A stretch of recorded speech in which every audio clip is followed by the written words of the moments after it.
Like అవసరమైతే మరి మొత్తం 6 days అవసరం అవుతుంది సార్ దీంట్లో 4-5 సేమ్ ఈ furniture shortages furniture teachers schools standing 4,70,000 అయింది సార్ ఇవి కొంచెం పెండింగ్ వాళ్ళకి ఇవ్వాలని చెప్పి అప్లికేషన్ పెట్టాను సార్.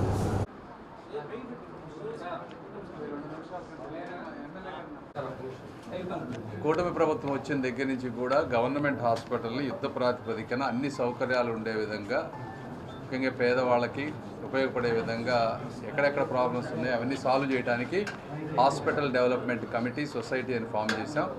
అందరూ రెగ్యులర్గా ఎవ్రీ మంత్ వాళ్ళు మీట్ అవుతూ ఉంటారు. ఎవ్రీ క్వార్టర్కి ఒకసారి నేను కూడా కూర్చుంటూ ఉంటాను. దాదాపు చాలా ఇష్యూస్ అన్నీ రిజాల్వ్ చేసుకుంటూ వచ్చారు. ముఖ్యంగా ఈసారికి వచ్చేటప్పటికి ఈ శంకర విలాస్ బ్రిడ్జ్ వల్ల హాస్పిటల్ కాంపౌండ్ వాల్ ట్రాన్స్ఫార్మర్లు అవన్నీ స్విచ్ చేయాల్సి వస్తుంది. అది ఒక 80 లక్షలు ఖర్చు అవుతుంది. దానికి కోఆర్డినేషన్ మున్సిపాలిటీ నుంచి కావాలని అడిగారు. అదేవిధంగా ఒక 60 ఏసీలు కావాలని అడిగారు. అవి దాదాపుగా ఒక 30-40 ఆల్రెడీ ప్రొక్యూర్ చేశారు. ఇంకొక 20 కావాలంటా ఉన్నారు. అదేవిధంగా హాస్పిటల్లో కంప్యూటర్స్ కావాలని అడిగారు. అవి కొంచెం సాఫ్ట్వేర్ కంపెనీస్లో వాళ్ళు వాడని కంప్యూటర్స్ ఉంటాయి. అవి వీళ్ళకి ఉపయోగపడతాయి. అవి తీసుకొచ్చే బాధ్యత మేము తీసుకుంటాం. ఇవి కాకుండా వీల్ చైర్స్, తర్వాత కొన్ని ఎలక్ట్రిక్ ప్యానెల్లో కింద వైర్స్ ఇవన్నీ వాటర్లో సబ్మర్జ్ అవ్వడం జరుగుతుంది. వాటిని షిఫ్ట్ చేసి ఇలా జనరల్గా చాలా ఉన్నాయి. ఇవన్నీ ఇష్యూస్ అన్నీ 1 by 1 అన్నీ కూర్చొని డిస్కస్ చేసాం. ఇవే కాకుండా ఇప్పుడు ఈ రోజున క్యాన్సర్ హాస్పిటల్ బిల్డ్ చేస్తూ ఉన్నారు 150 బెడ్లతోటి. అది వచ్చేటప్పటికి ఇంకొక 6 నుంచి 7 to 9 months అది కంప్లీట్ చేస్తారంటున్నారు. ఈ క్యాన్సర్ సెంటర్ని కూడా లెవెల్ 1 క్యాన్సర్ సెంటర్గా అప్గ్రేడ్ అవుతుంది. అదేవిధంగా ఫస్ట్ టైము మంచి పెట్ స్కాన్ ఇక్కడికి రాబోతూ ఉంది. అది ఒక 1-1.5 monthలో అది కూడా స్టార్ట్ అవుతుంది. దానికి కావాల్సిన టెక్నీషియన్స్ రిక్రూట్మెంటు వర్క్ చేస్తూ ఉన్నాం. అదేవిధంగా రామచంద్ర ప్రభు గారు, తులసి రామచంద్ర ప్రభు గారు ఇచ్చినటువంటి సర్వీస్ బ్లాక్, దానికి కావాల్సిన ఫైనల్ ప్లాన్స్ అన్నీ కూడా ఫైనలైజ్ అయిపోయినాయి. ఇవి కూడా వాళ్ళు త్వరలో భూమి పూజ చేస్తారు దానికి.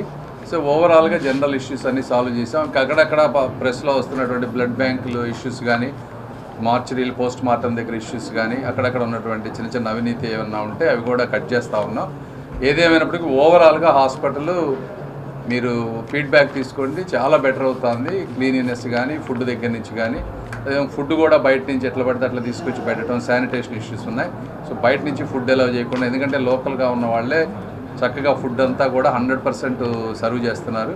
కాబట్టి బయట వాళ్ళు వచ్చి ఇవ్వాల్సిన అవసరం లేదు. బయట ఎవరన్నా దాతలుండి అన్నదానం అట్లాంటివి చేయాలంటే దయచేసి మీరు పెట్టే డబ్బులు హాస్పిటల్ ఎక్విప్మెంట్కి కానీ, వీల్ చైర్స్కి కానీ ఇలాంటి వాటికి ఇస్తే మాకు హాస్పిటల్ క్లీన్గా ఉంటుంది.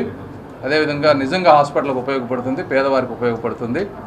లేదంటే మీరు బయట నుంచి తెచ్చేసి ఆ ఫుడ్ అట్లా పెడేసి తర్వాత దాన్ని క్లీన్ చేయకుండా అంతా ఎలుకలు వచ్చేసి ఇవన్నీ ఇబ్బందులు అవుతున్నాయి. కాబట్టి దయచేసి దాతలు ఎవరన్నా ఉంటే ఆ విధంగా సహకరించాలని కోరుకుంటున్నాం. ఏదైనప్పటికీ సూపరింటెండెంట్ గారు కూడా బాగా చేస్తూ ఉన్నారు. ఇంత ముందుగానే చాలా బెటర్ అయింది హాస్పిటల్.